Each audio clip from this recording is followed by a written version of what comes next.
I'd just moved into a new apartment. It was basically a little house divided into two areas, an upstairs and a downstairs. I got the upstairs. It was very nice. My first bachelor pad. I had plans for parties with friends and family. Ideas for what each room was going to be. A place for my knickknacks. All of that. I just got a new place nonsense.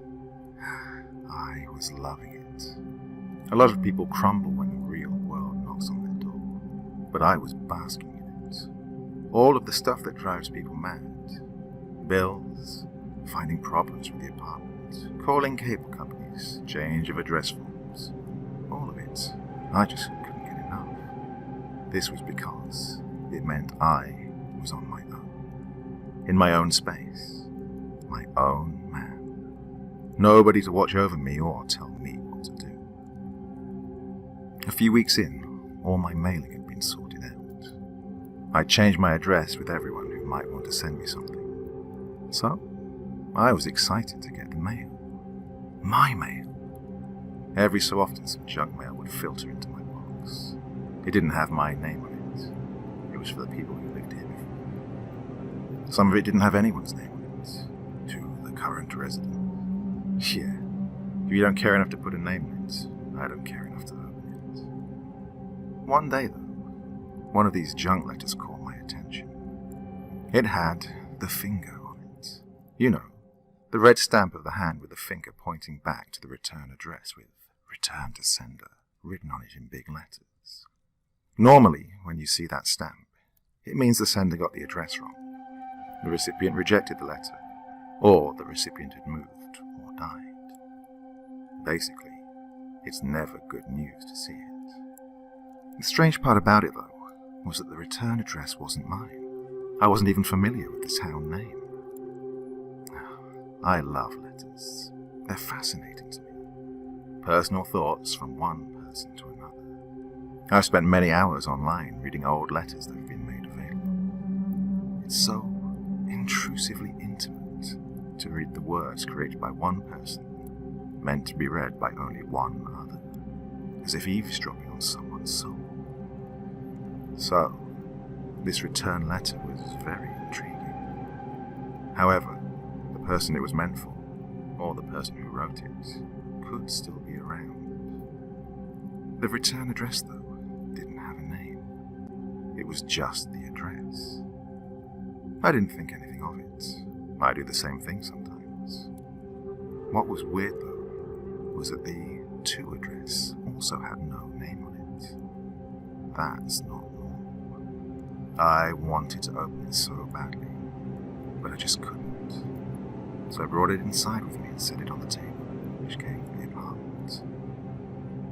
My willpower didn't hold out long. The next day I ripped into the letter. It ended up being a bit more exciting than I thought it would be. It read as follows. Dear F, it has been a while since we have seen each other, but I cannot remove you from my thoughts. You've been with me for all of my days these months past. Those nights when you taught me what it was to live, to love, and to feel just seemed too impossible to have been real. You taught me what it was to touch and to be touched in ways and places I'd been led to believe to be obscene and even blasphemous. There is no way such a wonderful, pure feeling could be sinful. There is also, however, no way such a euphoric, sensual feeling could not be sinful. I wait and waste here, longing for your return. I know that won't happen until my husband once again leaves on whatever business trips he goes on. I'd feel ashamed if I wasn't so sure that he was doing the very same thing you and I did. Like you told me, he deserves this for neglecting me as he does so often. I often stare at the table on which we shared such pure joy. Henry will ask what I'm doing, and I only say, it's just a lovely piece of furniture, which he laughs at and dismisses. I've kept your attention long enough. I will let you know when you can visit me again. Longingly, Lovingly, S. It seemed I'd stumbled upon a love affair. I wasn't expecting anything so steamy, and it was signed S. I felt like I was living through a John Updike novel. Something about the letter was strange, though. It reminded me of many letters I've read before from previous centuries. The language seemed anachronistic. Nothing was wrong with it per se, but that's part of what was wrong with it. It was nearly perfect. People just didn't really talk like that anymore. How frequently does one hear the word oft? The letter was off. The address was off. Nothing felt quite right about this. I checked for a date on the envelope, but there was none. Maybe it was an old letter someone found, and they just shoved it into a random mailbox. But if the contents outlined an affair, that would explain why there were no names on it. I put the letter back on the table and went about my day.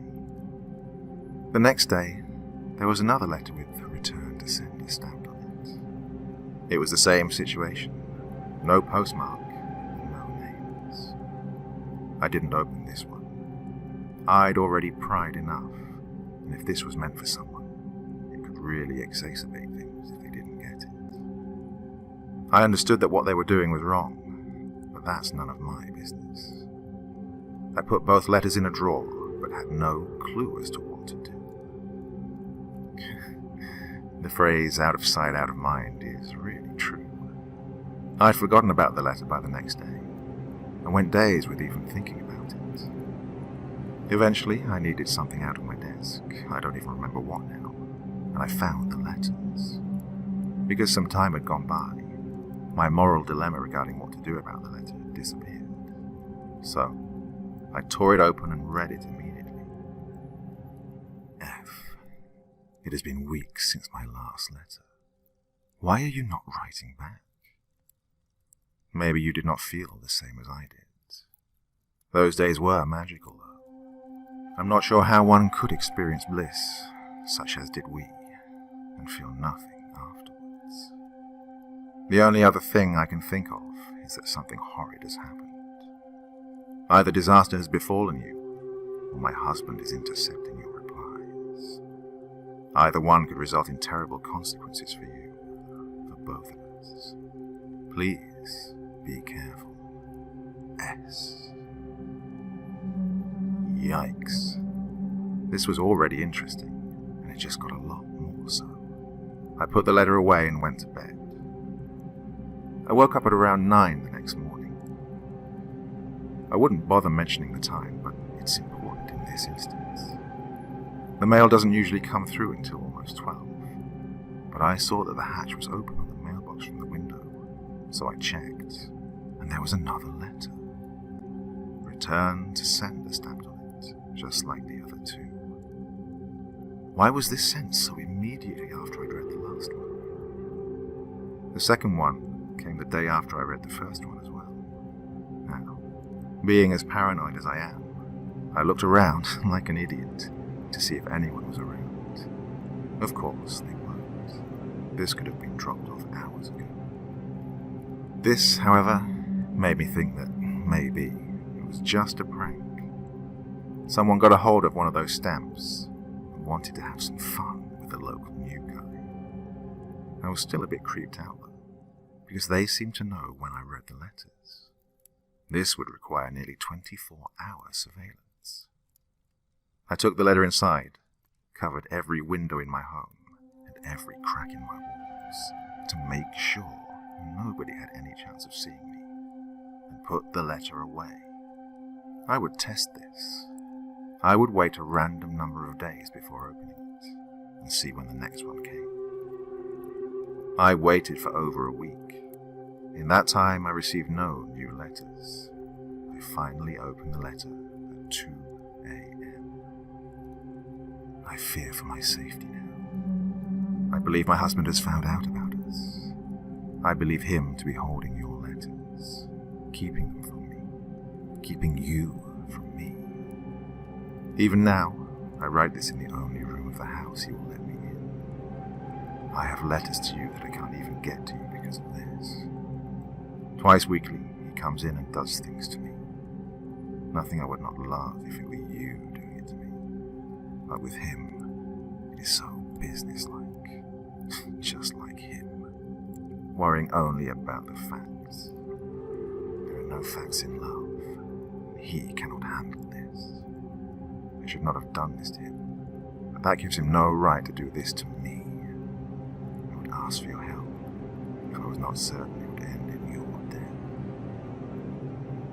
This was by far the most unsettling of the letters. This guy was raping his own wife and holding her captive in her own house. I know women used to essentially be property, but that was still very alarming to read. I realized then that I'd finished reading the letter. My paranoia once again got the better of me, so I went outside with a flashlight. The mailbox hatch was open again. No, that's impossible. I walked over to it and checked, shining the flashlight into it reluctantly, afraid of what I might see. Nothing. The wind had probably blown it open, or perhaps I'd forgotten to close it. I don't know. I felt incredibly foolish for even considering that the letter would be there. I laughed at myself and went back into the house. I wasn't even halfway up the stairs when there came a faint knock at the door. I turned quickly and shone my flashlight out the window of the door, only to see nobody there. I opened the door and something fell from the jamb. A letter. This was even more impossible than the mailbox being opened. This was a letter left at my door. By who? What mailman goes around at 2:30 in the morning? What mailman leaves letters in the door jamb when the mailbox is right there? No, it couldn't be the mailman. It had to be someone else. I ran outside and screamed. I don't know who you are or why you're doing this, but the joke is over. It isn't funny, it isn't clever, you're wasting your time. A few lights went on in some of the neighboring houses in response to the screaming. I didn't mean what I said. It was clever, and I'd find it funny if I were the one doing it. And the truth is, I was scared. Someone was watching me. This wasn't a postal service error. This was a deliberate attempt to give me these letters. To what end? I couldn't know. I didn't know what to do. I also didn't want to open this letter.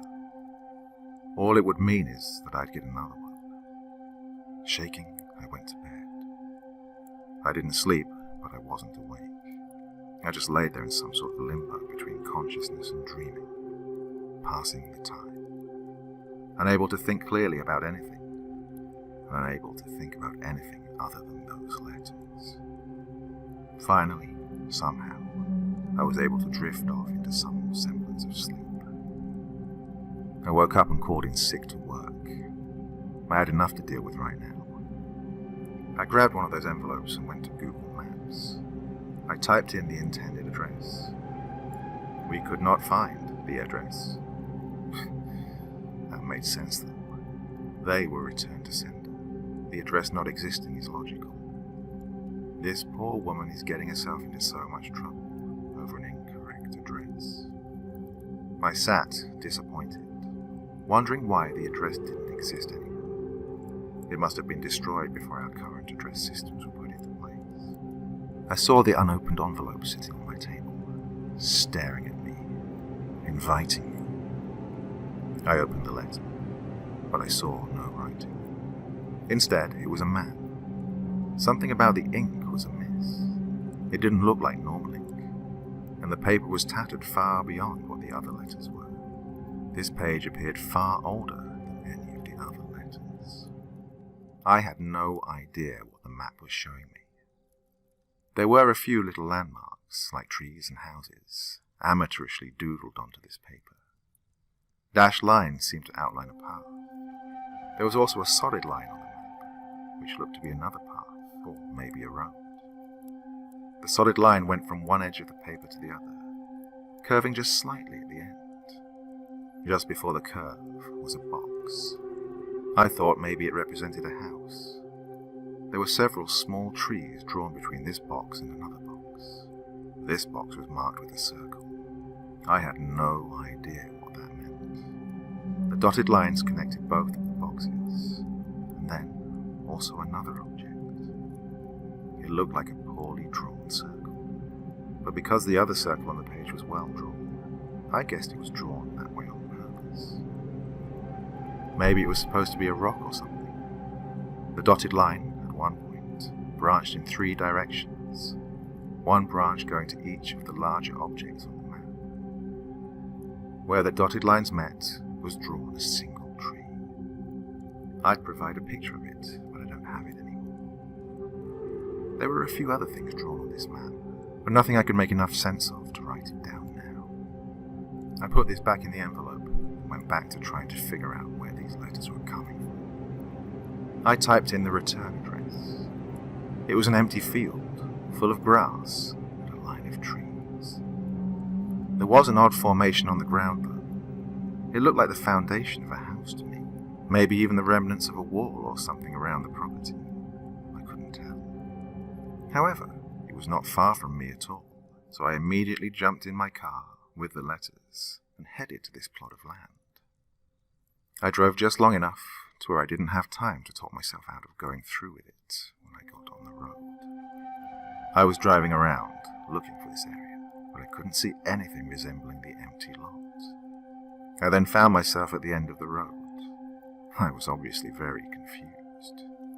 I turned around, trying to look again, and, after about a minute of driving, I realized why I'd missed it.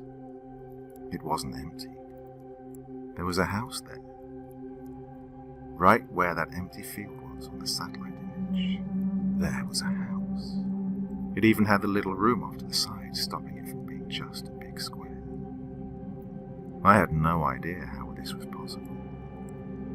I felt myself go pale as the blood rushed from my face. My entire body turned cold. I sat in my car, staring, having no idea what exactly I was experiencing. When I finally regained control of myself, I got out of my car and headed toward the house. I had come this far, after all. I half laughed to myself when I saw that there was still a mailbox in front of the house. Out of morbid curiosity, I checked it. Nothing was there. I walked up onto the porch. This place had obviously seen better days.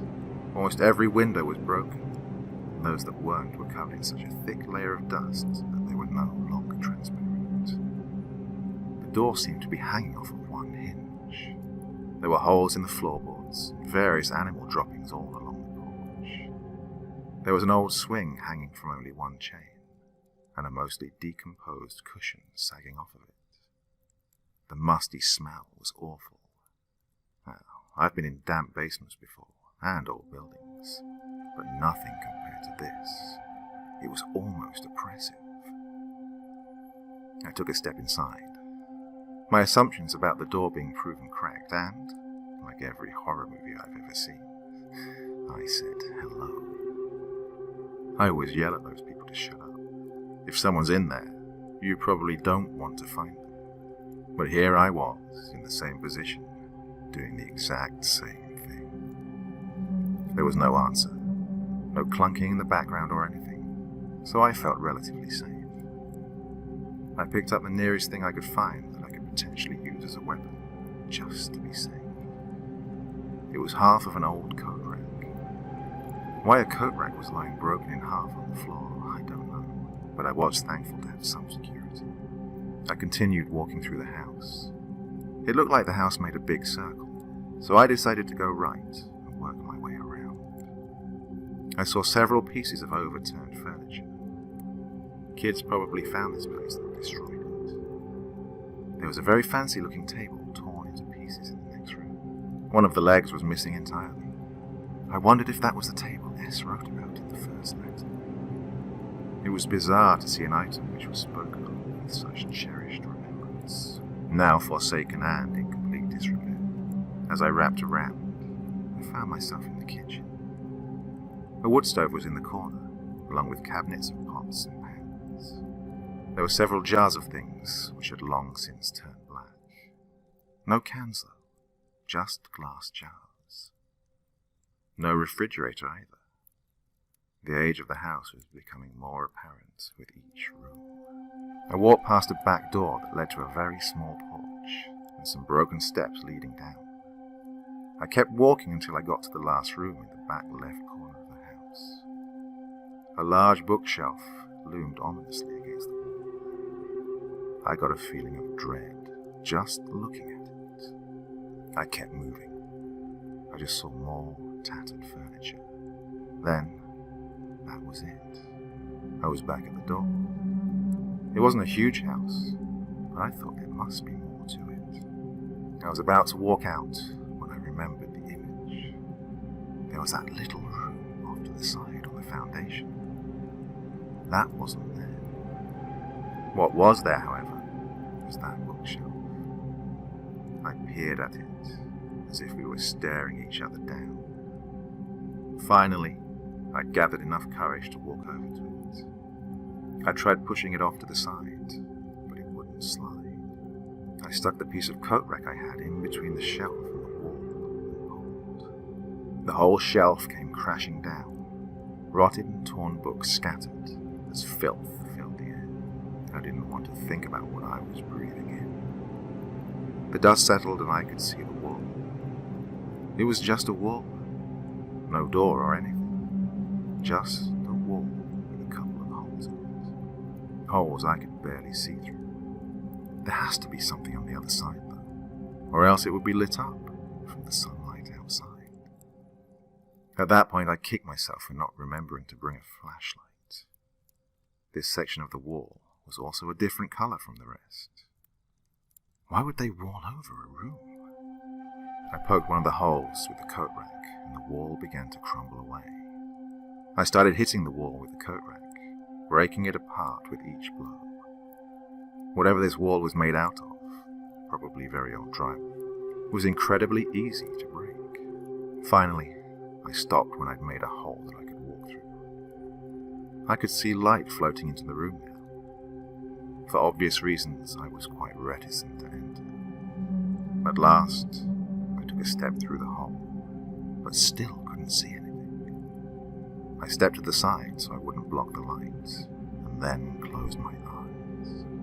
I told myself that this was to let them adjust to the darkness, but in truth, I was terrified of what I might see when I opened them. I opened them when the anticipation had ultimately become too much to bear.